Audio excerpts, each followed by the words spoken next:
Detik-detik peserta dari Aceh Singkil jatuh pingsan saat tampil di MTQ Aceh yang ke-37 di PD Jaya, Selasa 4 November 2025. Mari kita saksikan penampilan mereka dari awal. Melalui media sosial dalam perspektif Al-Quran. Kepada peserta dengan nomor 032 disilakan. Bersiap-siap peserta dengan nomor 037.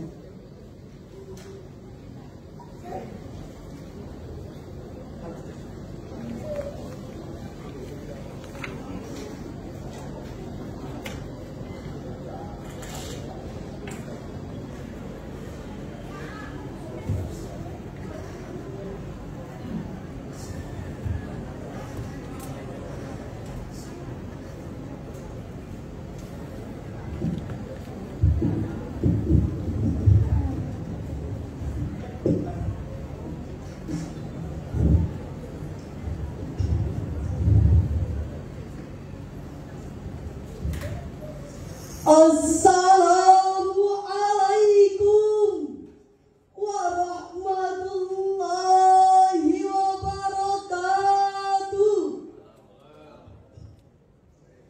Alhamdulillahilladzi unzila fihil Qur'anu hudan linnas wa bayyinatin minal huda wal furqan.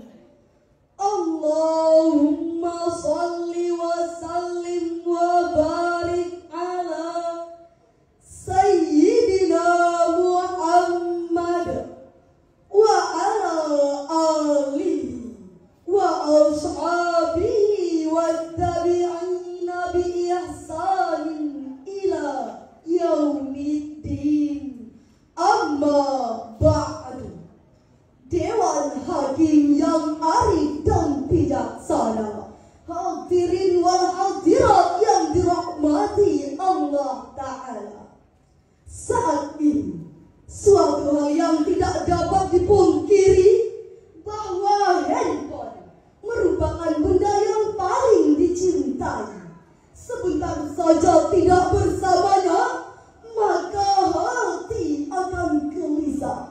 Sewaktu-waktu, seseorang bisa saja berpisah dengan pasangannya, tetapi tidak dengan handphonenya.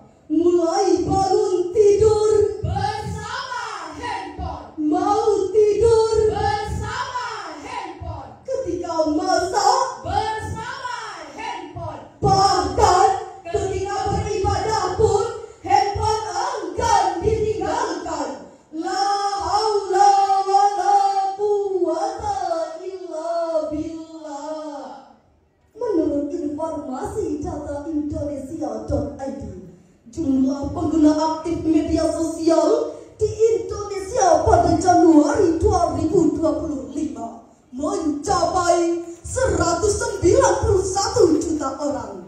Jumlah itu naik 12,35% dibandingkan pada tahun sebelumnya, yakni sebanyak 170 juta orang.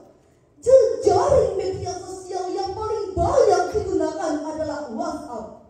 Persentasenya tercatat mencapai 88,7%. Menyusul setelahnya Instagram dan Facebook dengan persentase masing-masing sebesar 84,8% dan 81,3%. Sementara proporsi pengguna TikTok dan Telegram berturut-turut sebesar 63,1% dan 62,8%. Memang banyak manfaat yang diperoleh melalui teknologi digital tersebut, tetapi tidak sedikit juga mudaratnya.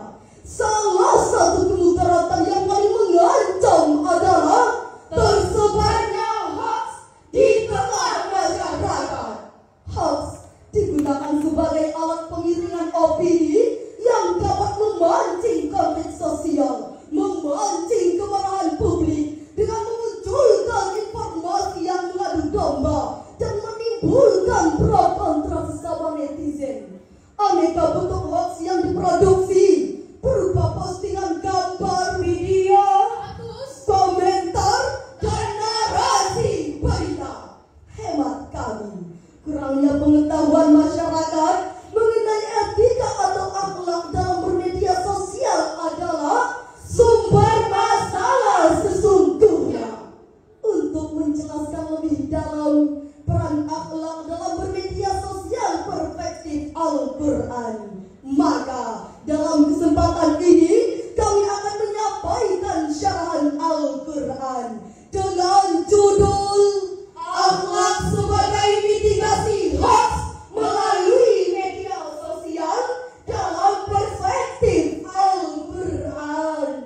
Landasan utama untuk menjelaskan judul di atas adalah Surah Al-Hujurat ayat 6 sebagai berikut.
Hamba berlindung kepadamu ya Allah dari godaan syaitan yang terkutuk dengan menyebut asma ya Allah yang maha pengasih lagi maha penyayang.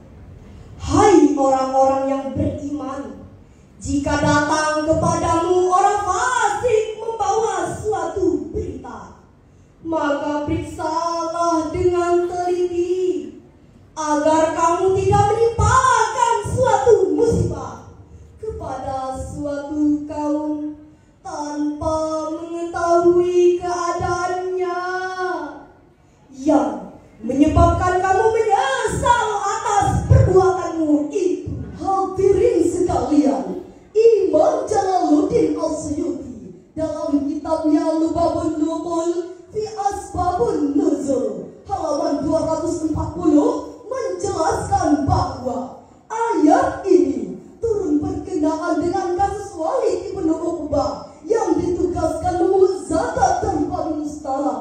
Mendengar kedatangan utusan dari Madinah tersebut, mereka berduyun-duyun keluar rumah untuk menyambutnya. Dari kejauhan terlihat seperti pasukan yang berbaris. Walid curiga dan menduga bahwa mereka akan menyerangnya. Dia pun langsung berbalik pulang dan menyampaikan kondisi itu kepada Rasulullah Sallallahu Alaihi Wasallam. Mendengar laporan Walid, Rasulullah Sallallahu Alaihi Wasallam marah, lalu mengutus seorang informan untuk menyelidiki apa yang sesungguhnya terjadi. Ternyata masyarakat perkampungan Bani Mustalaq taat mengamalkan ajaran Islam dan tidak ada yang menolak kewajiban zakat. Hampir saja hadirin terjadi malapetaka besar akibat informasi yang hanya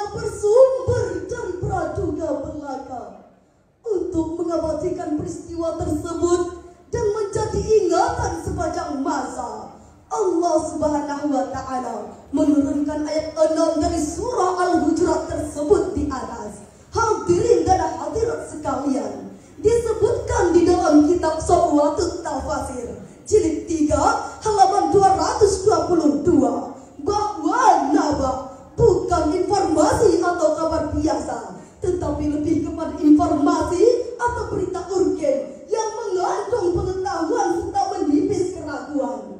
Sedangkan makna tabayun menurut Ahmad Mustafa Al-Marawi dalam tafsir Al-Marawi halaman 209 adalah mencari kejelasan. Jadi dapat dipahami bahwa ayat di atas menuntunkan agar orang yang beriman teliti dalam menerima dan melakukan share terhadap informasi. Informasi sejatinya terhindar dari kebohongan atau hoax. Tidak boleh berbau puling terhadap pribadi atau kelompok tertentu. Setiap ungkapan atau kalimat yang ditulis melalui platform apapun di media sosial harus mengandung norma.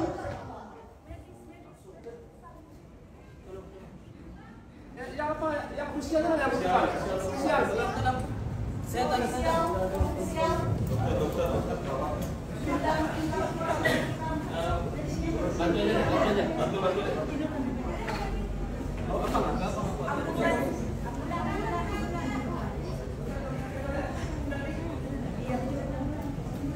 Bang Oli yang mana? Dia saya tanya. Ya apa Pak? Udah. Pak udah ambulan kembali. Bintang mana? Coba tensi mana? Tensi mana tadi yang bingkai?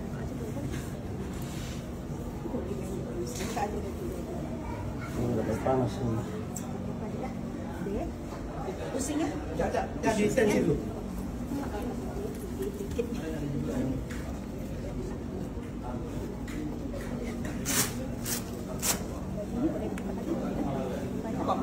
Buka biar enak. biar ya pasang TV dulu.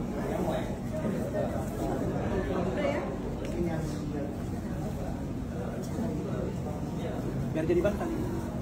Iya, boleh. Buka dulu legangnya dulu.